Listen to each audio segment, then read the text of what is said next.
大家好。景樂集團而結業確實給香港業界帶來了一定衝擊。若面臨更大結業潮及自殺式減價情況，香港可以從以下幾方面嘗試自救。政府層面，經濟政策扶持，繼續推行類似100%擔保特惠貸款等金融措施，延長貸款期限或降低貸款門檻，為企業提供更多資金支持，緩解資金鏈緊張問題。還可設立專項的結業潮應對基金，對受影響嚴重的行業和企業進行針對性補貼，刺激消費。除了發放消費券、抽獎等方式外，還可以與商家合作推出更多消費優惠活動，如消費滿額返現、特定行業消費折扣等，舉辦各類大型消費節，如美食節、購物節等，吸引本地居民和遊客消費。租金調控，政府可與業主溝通協商，引導業主根據市場情況合理調整租金，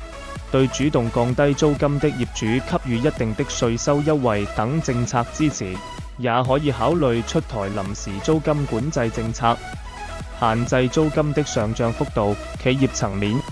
創新經營模式，加快線上業務佈局，利用電商平台拓展銷售渠道，將業務從本地市場拓展到全球市場，推出創新的產品和服務，如結合香港文化特色，開發新的餐飲菜品、零售商品等。成本控制與資源整合，優化內部管理，降低運營成本，如合理控制員工規模，減少不必要的開支，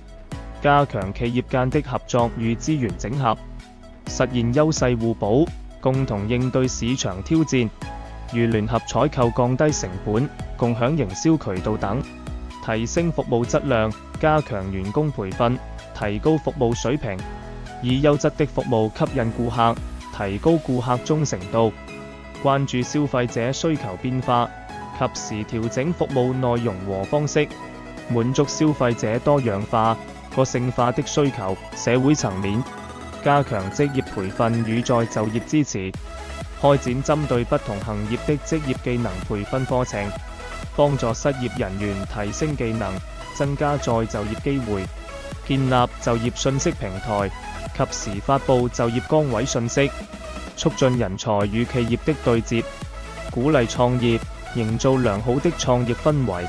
為創業者提供創業指導、資金支持、場地優惠等政策和服務，鼓勵年輕人和有創業意願的人開展創新型創業項目，創造新的就業機會和經濟增長點，促進消費觀念轉變，通過媒體宣傳等方式，引導市民樹立合理的消費觀念，鼓勵市民在本地消費，支持本地企業發展。同時也要理性看待自殺式減價等現象，避免盲目跟風消費導致市場秩序混亂。服務差還收加一服務費，確實是餐飲等行業的一個大問題，但越是最大死症有點絕對。以下從幾個方面來看。顧客體驗角度，對顧客而言，花錢消費是為了享受相應服務。若服務差，比如點菜半天沒人理，上菜慢，餐具要自己拿，有問題找不到服務員解決等，還要附加一服務費，會覺得錢花得不值，感覺被騙，極大影響就餐或消費體驗，降低對商家的好感度與信任度，很可能下次就不來了，還可能向他人宣揚，影響商家口碑。商家經營角度，短期利潤。從短期看，即便服務差，加一服務費能增加收入，尤其在商家有一定壟斷地位或客源穩定的情況下，如位於熱門景區、商業中心的餐廳，可能靠遊客等一次性客源，短期內靠服務費能多賺錢。長期發展，從長遠講，